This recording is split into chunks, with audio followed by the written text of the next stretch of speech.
우리가 참 좋은 말씀을 많이 요즘 듣고 있지요. 진짜 그 어느 때보다도 이 들음의 풍성함, 말씀의 홍수의 시대에 살고 있다는 생각이 듭니다.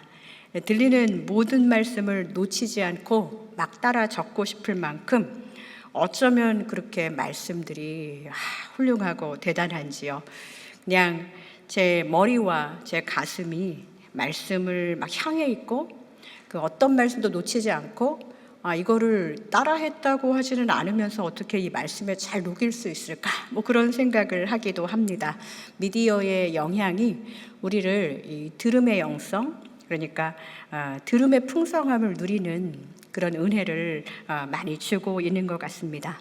우리가 귀에서 들음으로 고개가 끄덕여지고 또 끄덕인 고개가 내 심령을 터치하고 또 그래서 수시로 북받치고 눈물이 난다. 와, 진짜 은혜다. 말씀을 들으면 이 들음에서 그다음에 가슴으로 오는 그 북받침과 터치, 그 은혜. 근데 이제 딱 거기까지일 때가 많다는 거죠. 저는 요즘에는 교육관에서 2부 예배 인도를 하고 있는데요. 축도를 하기 전에 저희가 통성 기도를 하잖아요. 그러면 교회 문 밖으로 나가서 열심히 일상을 살아내야 하는 교우들에게 가끔씩 기도 전에 이런 질문을 합니다. 이것은 저에게 주는 질문이기도 합니다.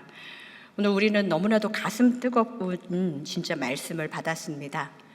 강단의 말씀은 선포되어졌고, 그런데 우리가 일상에서 이것을 얼마나 의식하고 그렇게 살아갈 수 있을까요? 하나님, 말씀이 기억되고 하나님을 의식하며 살아갈 수 있는 우리의 일상이 되게 그렇게 기도합시다 하고 그렇게 기도의 제목을 내놓을 때가 많이 있습니다. 우리가 정말 말씀, 풍성한 들음의 은혜를 받았다면 이 가슴만 뜨거워지는 것이 아니라 요즘 그런 말 많이 하죠. 살아낸다. 삶으로 살아내는 거요.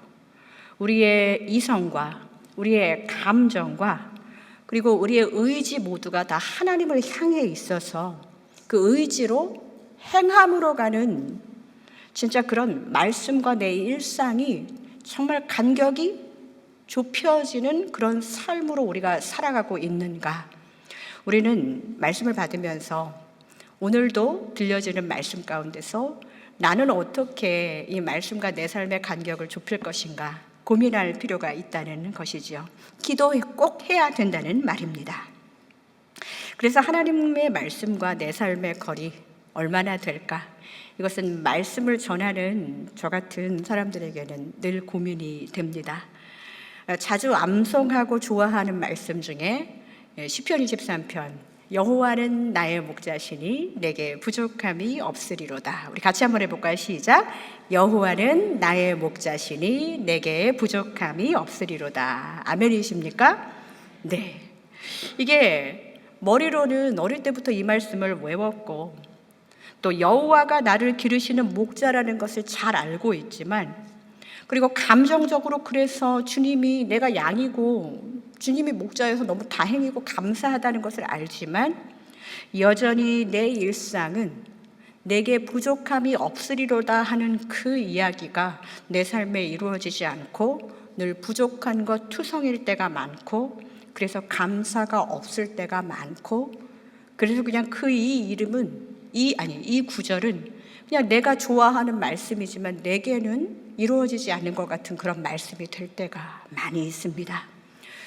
제가 자주 암송하는 말씀 중에 빌립보서 4장 아무것도 염려하지 말고 다만 모든 일에 기도와 간구로 너희 구할 것을 감사함으로 하나님께 아뢰라. 그리하면 모든 지각에 뛰어난 하나님의 평강이 그리스도 예수 안에서 너의 마음과 생각을 지키시리라. 그냥 딱 때리면 나오는 그런 말씀들. 이 말씀을 암송하고 또 토시 하나 안 틀리고 외우고 이 말씀을 계속적으로 되뇌이면 막 아무것도 염려하지 말고 염려가 막 사라질 것 같아요. 근데 아무것도 염려하지 말고까지만 염려가 사라져요. 나의 염려는 말씀처럼 모든 일이 기도와 간구로 하나님께 아뢰어지지가 않는 거예요. 염려하다 기도하다 그러다가 모든 일이라는데 어디까지 기도해야 될지 모르겠으니까 그냥 때로는 번민과 불만과 때로는 그냥 아무것도 생각하고 싶지 않은 이 멍 때리는 시간, 또 때로는 그냥 미디어에 지나치게 의존하면서 그냥 넷플릭스 시리즈를 그냥 계속 돌아가게 하면서 현실을 도피할 때도 있고, 또 타인과의 무작정 그냥 토크로 하나님의 말씀이 의식되지 않는 상황까지 우리의 일상이 갈 때가 너무 많다는 거예요. 여러분, 이게 저만의 문제겠습니까? 공감하시면 한번 고개 한번 끄덕여 주시죠. 네. 심하게 끄덕이시는 분들이 많아요. 우리의 일상이 이렇게 하나님하고 하나님의 말씀과 멀어진다는 거예요. 이쯤에서 그냥 어차피 안 될 거 이제 기도하고 마치겠습니다 하면 좋겠지만, 하나님이 오늘 저에게 여러분과 함께 그럼에도 불구하고 이 간격을 좁혀야 된다, 이것을 여러분과 함께 나누고 싶다는 거예요. 우리는 어쩌면 매주 이런 생각을 반복하고 있을지도 몰라요. 평생 익숙한 이 신앙생활, 이 들음의 은혜가 너무 감격스럽고 가슴이 뜨거워지는 이 감정. 네, 우리 지난주에 토크 콘서트 하면서 찬양 콘서트 했을 때 그냥 다들 우느라 정신이 없었어요. 그런데 우리의 일상 속에서 우리의 간증을 찾으려면 그게 쉽지가 않은 거예요. 우리의 의지는 그냥 여전히 세상에서 시선을 떼지 못하고 있고, 그래서 교회에서는 그리스도인 일상으로 그냥 교회에서만 나는 그리스도인이야.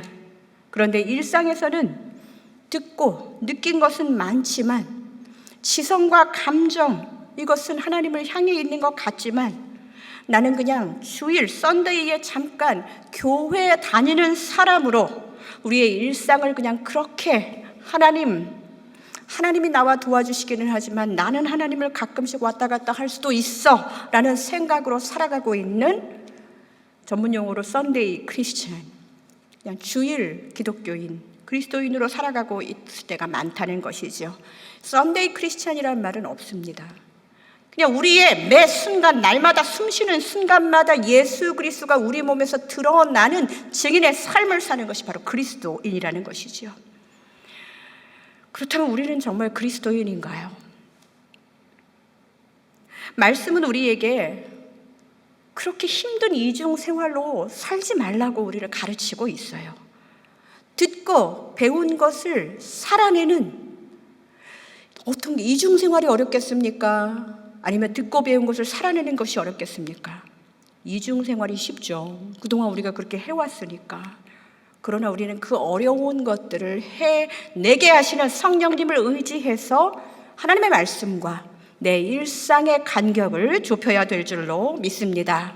여러분, 그렇다면 어디서부터 이것을 시작해야 될까요? 오늘 본문 히브리서 5장 7절 우리가 함께 읽어보겠습니다. 같이 읽을까요? 시작. 그는 육체에 계실 때에 자기를 죽음에서 능히 구원하실 이에게 심한 통곡과 눈물과 간구로 소원을 올렸고 그의 경건하심이 마로 말미암아 들으심을 얻었느니라. 아멘. 하나님의 아들이 육체에 계시는, 이 말씀을 한번 다시 좀 올려주시겠어요? 네, 육체에 계신다는 말을 한번 여러분들 주목하셨으면 좋겠습니다. 하나님의 아들이신 그 예수 그리스도가 육체에 계신다는 거예요. 인간의 몸을 입어야 하는 그런 상황이 되었습니다. 왜요? 우리를 구원하시기 위해서 자신과는 전혀 다른 길을 선택한 상황이지요. 이것은 무슨 말이냐? 영원하신 분이 한계가 있는 존재로, 전능하신 분이 연약하신 존재로, 기도를 들으시기만 하시면 되시는 분이 통곡과 눈물로 기도를 드리는 존재로 자기와 전혀 다른 삶을 선택하신 거예요. 이쯤 되면 거룩하신 분이, 그렇다면 그냥 사람의 몸을 입었는데 죄도 좀 지으면 어떨까요? 하겠지만 죄 짓기를 경험하는 존재로서의 삶은 그것은 거부하셨어요. 그냥 그것이 그 정도는 해도 될 것 같은데 다른 거 다 포기했는데 이 정도의 혜택은 줘야 되는 거 아니야?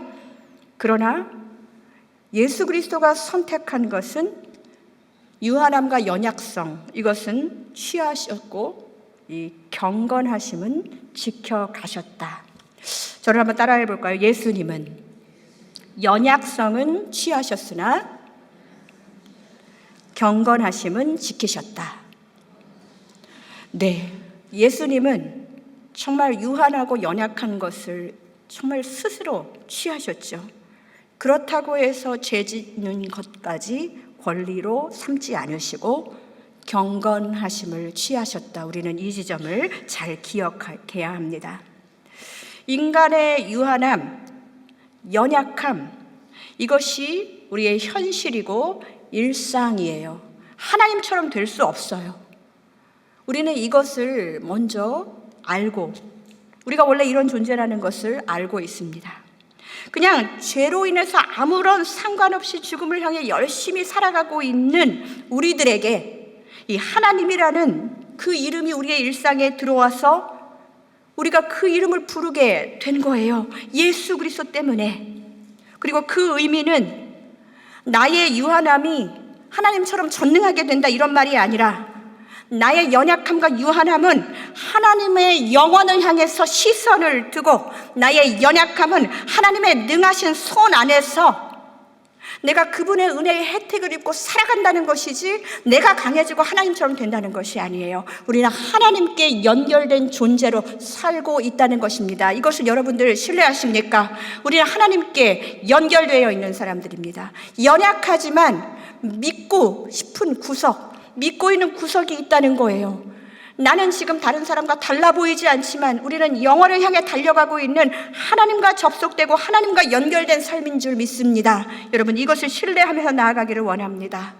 제가 교육관 이원 생중계로 2부 예배를 드릴 때 이 생중계가 시작되기 전까지는 이 노르드와 저기 노스베일 이 본관과 교육관에 그냥 말씀을 동시에 들을 수 있도록 연결해 놓은 무슨 케이블이 있대지만 눈에 보이지도 않고 땅에다가 심어놨다는데 나는 본 적이 없어서 진짜 그게 있는 실체가 진짜 뭔지 몰랐어요. 그런데 정말 그 이원생 중계를 하면은 목사님이 여기서 교육관 계신 분들 손 한번 흔들어 주세요 하면 정말 시간에 거의 오차 없이 성도들이 동시간에 함께 인사하고 화답하는 걸 보면서 이야, 진짜 어딘가에 케이블이 있긴 있었구나 이런 생각을 합니다. 그러면서 늘 우리가 저쪽에 떨어져 있지만 연결되어 있는 무언가가 있다라는 그런 일체감을 느끼게 되지요. 이 정도에도 감격이 됩니다. 그런데 우리는 더 강한 연결로 하나님과 접속되어 있다는 것입니다. 하나님과 나와의 거리는 원래 만날 수 있는 거리가 아니었어요. 그렇기 때문에 말씀과 삶의 거리도 이 본질 자체가 다르기 때문에 영원하신 말씀과 유한한 삶의 거리도 사실 만날 길은 예수 그리스도가 아니면 없다라는 것이죠. 여러분, 우리가 이런 은혜의 혜택을 갖고 살고 있습니다. 영원함을 갖고 유한함을 선택하는 존재가 우리를 위해서 이 땅에 오셨다는 거예요.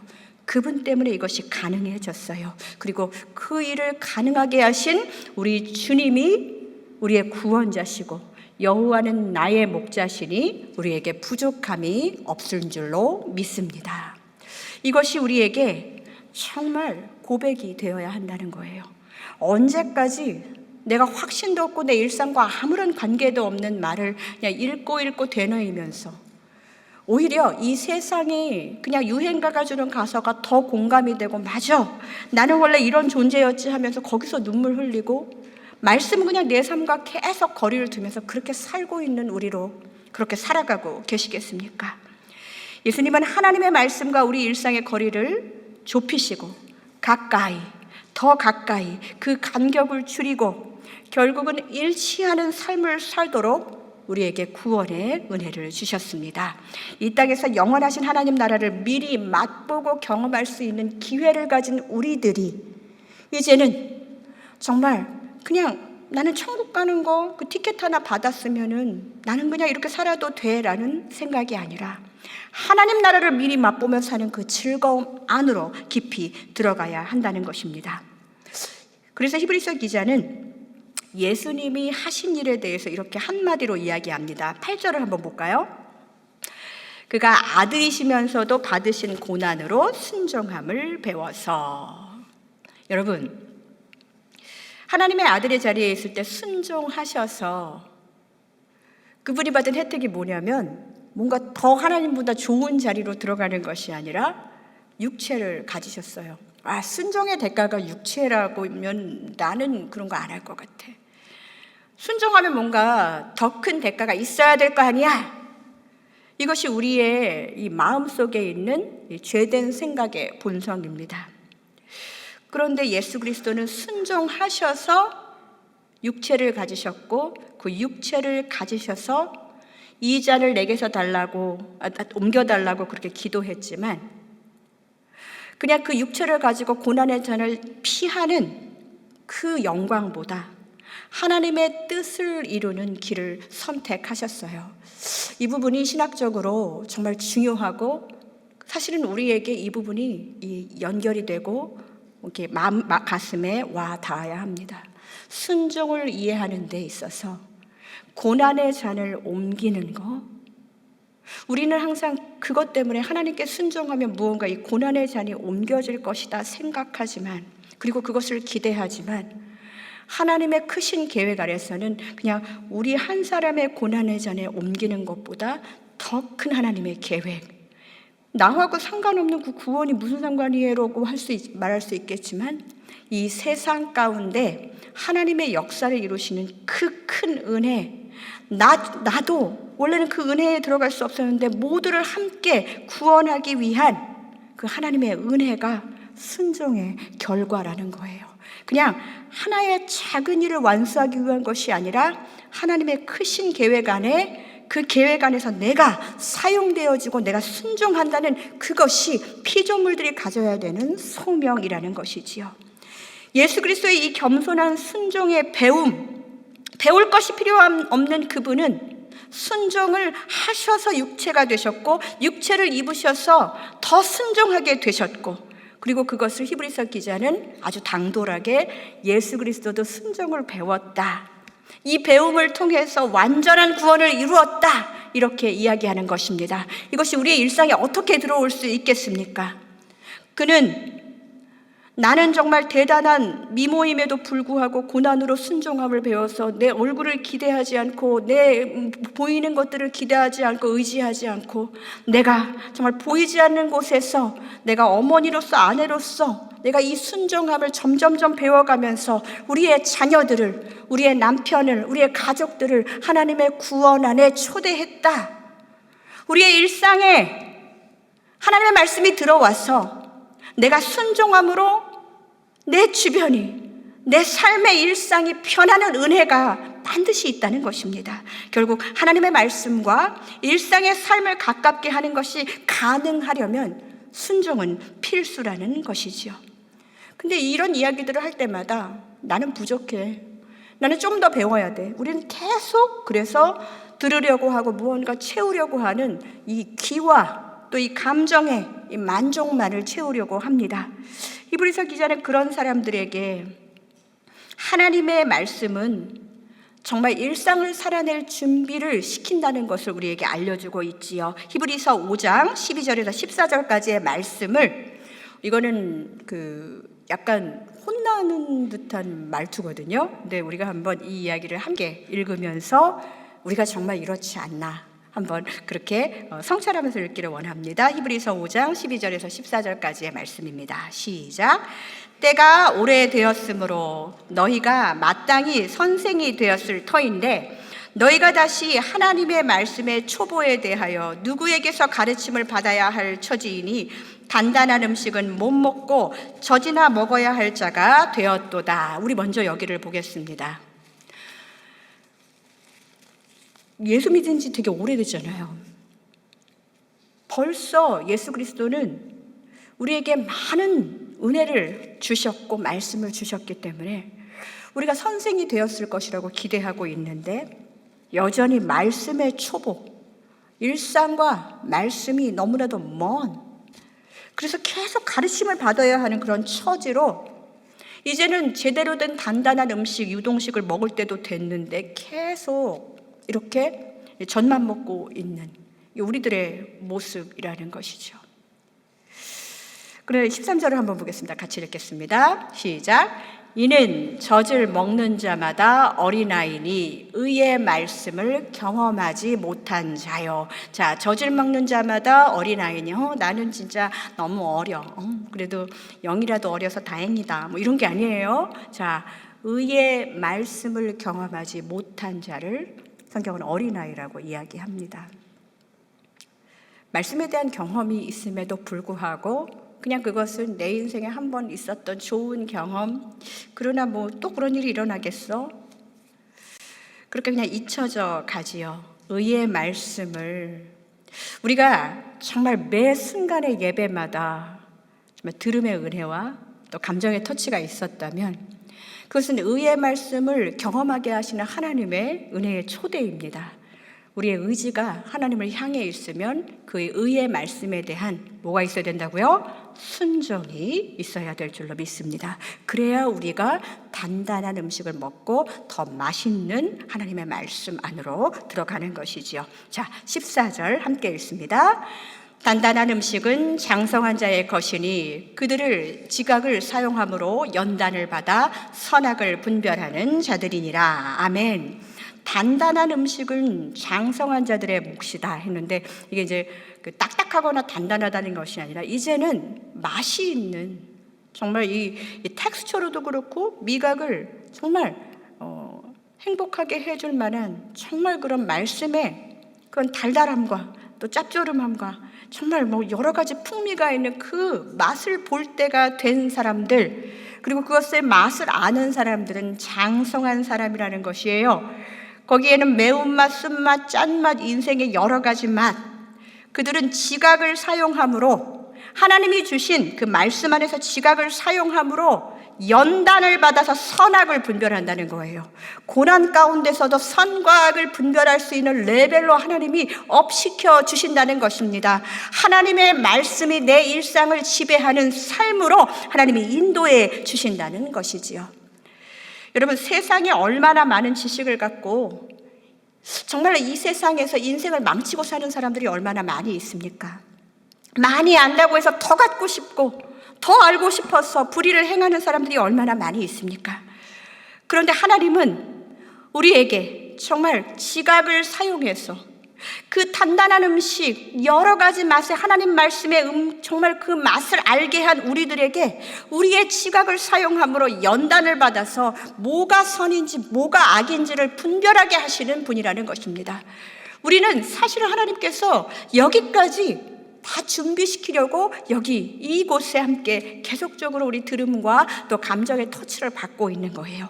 이제는 하나님이 주신 말씀을 가지고 나도 한번 해볼 거야. 선악을 분별하는 거 말씀 안에서 한번 해볼 거야. 하나님의 말씀이 내 일상에 들어와서 그 일들을 가능하게끔 하시는 성령의 은혜를 받아야 된다는 것입니다.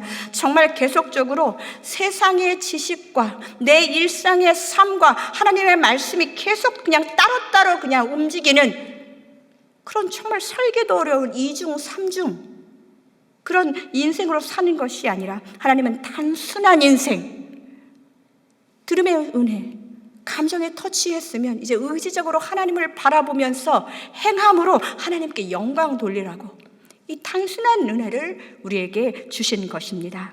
여러분, 그렇다면 우리가 진짜 어떻게 일상의 나의 삶과 하나님의 말씀의 이 괴리감을 조금이라도 해소할 수 있을까요? 오늘 나눔 질문 제가 두 번째 이야기하면서 한번 세 가지 정도로 정리를 해봤습니다. 이 세 가지 정도로 정리하고 말씀을 마치려고 하는데요. 정말 일상이 하나님 앞에, 정말 말씀 앞에 가기 위해서 여러분은 말씀을 읽고 하나님께 이렇게 기도해야 됩니다. 하나님, 허망함과 내가 소망하는 것이 인생의 허망함과 소망함을 분별할 수 있는 지혜를 달라고 기도해야 됩니다. 무엇이냐? 분별력을 달라고 기도해야 됩니다. 이전에는 정말 허망한 것들, 이 세상에 하나님 없는 것들에 대해서 내가 몰두하고 살았다면 이제는 하나님께 시선을 두고 내가 소망하는 것이 이전과는 조금 다른 삶으로, 조금 다르다 보니까 이제는 여기가 별로예요, 나는 하나님 바라보는 게 더 좋아요 라는 그런 삶으로 하나님 말씀 속에서 내가 허망하게 생각한 거, 하나님이 소망을 두신 것이 나한테는 가치가 없었는데 이제 말씀 보니까 이제는 예전에 내가 소망하던 것이 너무나도 허망해지고 이제는 하나님께 소망을 두면서 정말 이 세상 사람들과 구별되는 그런 분별력이 생겼습니다 라고 고백할 수 있어야 한다는 것입니다. 사랑하는 성도 여러분, 분별력을 달라고 기도해야 됩니다. 정말 바울이 내 주 예수 그리스도를 아는 지식이 가장 고상하다고, 그에게 있어서 예수 그리스도의 십자가가 아니면 이런 일이 있을 수 없었어요. 그런데 그가 가장 허망하게 생각했던 것들이 소망으로 변한 것은 예수 그리스도, 그분의 은혜를 경험했기 때문입니다.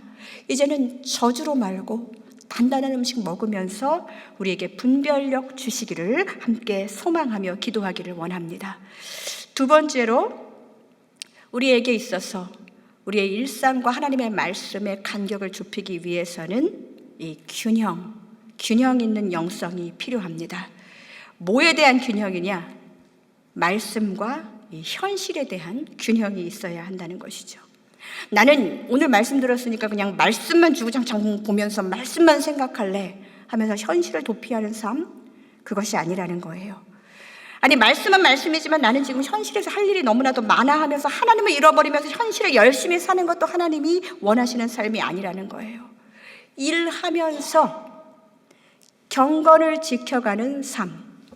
예수님이 육체로 오셔서 연약성과 유한성을 취하셨지만 경건을 지키면서 사신 그 삶을 본받는 것입니다. 진정으로 우리가 정말 예전 그 유대인들이 예수 그리스도 당시에 정말 행했던 그 종교 의식처럼 계속 그냥 바리새인과 같은 그런 종교 의식에 몰두한 그런 신앙생활이 아니라, 아니 아예 그냥 하나님 없는 삶으로 사는 그런 불신의 삶도 아니라, 종교의 삶도 아닌 또 불신의 삶도 아닌 참된 영성의 삶, 신앙의 삶을 살아가실 수 있도록 예수님이 우리에게 그 길을 뚫어 주셨습니다. 말씀 안에서 현실의 삶을 살아가는 영성, 하나님의 말씀이 기억되는 영성, 치열한 삶 가운데서도 하나님의 말씀이 내 마음에 들어가서 이것은 옳지 않아, 이것은 옳아 선택할 수 있는 용기, 이것이야 바로 영성입니다. 이렇게 일과 또 말씀과 현실의 균형을 달라고 기도하는 우리가 되기를 간절히 소망합니다. 자, 우리가 그러면 분별과 균형을 생각해 보았는데요. 그렇다면 마지막으로 말씀과 또 일상이 점점점 가까워지기 위해서 우리는 무엇을 해야 할까요?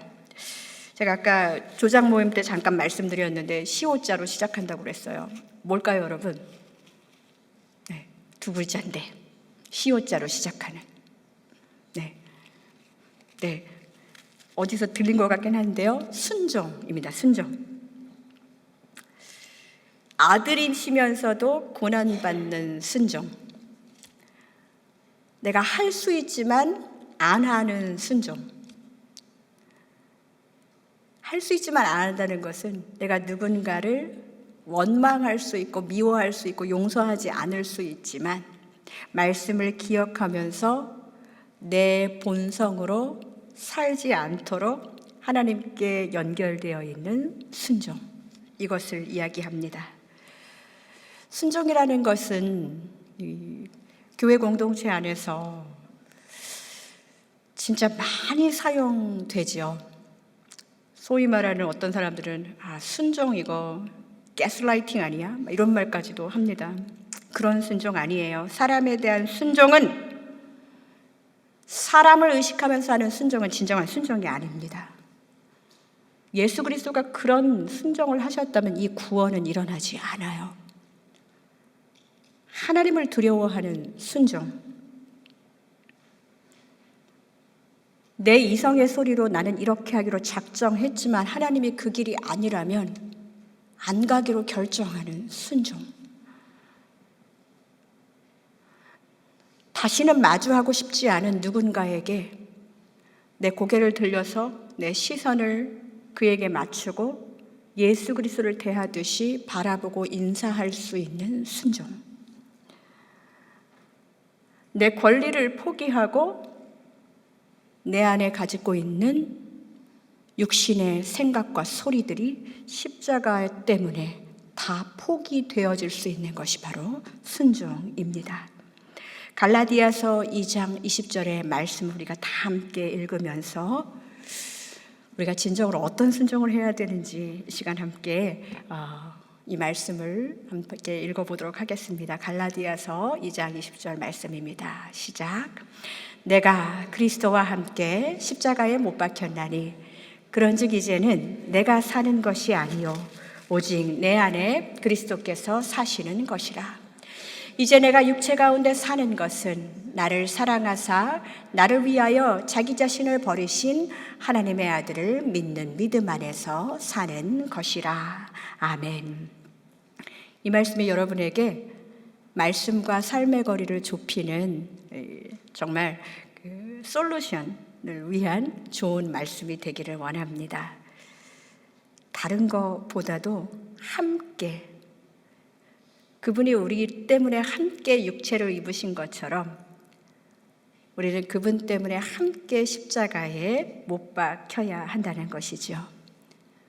내가 사는 방식을 한번 포기해 보고 말씀이 내 안에 들어왔다면 내가 사는 방식이 예수 그리스도의 방식보다 못하다는 것을 인정하고 오직 내 안에 그리스도께서 사는 것이라는 바울의 고백이 나의 고백이 될 때까지 그분을 따라 같이 살아보는 거예요. 작은 순종부터 시작해 봤으면 좋겠습니다. 이게 진짜 내가 불가능했던 삶이 사라지고 있어. 진짜 내가 그게 가능해? 내가 이거 참는 게 가능해? 내가 그 사람을 용서하는 게 가능해? 내가 사랑하는 게 가능해? 내가 그 말을 안 하고 참는 게 가능해? 내 안에서 불가능하다고 생각했던 것들이 가능해진다면 그리스도께서 이제 여러분 가운데 산다는 증거가 되는 것인 줄로 믿습니다. 우리 함께 내가 그리스도와 함께 십자가에 못 박히는 그 순종의 삶을 살면서 말씀과 또 내 삶에 정말 거리가 어제보다 오늘 더 좁혀지고 또 이번 주 말씀을 또 주일에 받으면 그 말씀 가지고 내 일상에 하나님을 의식하면서 살아보는 그런 거룩한 달라짐과 또 의지적인 결단이 있기를 간절히 소망합니다.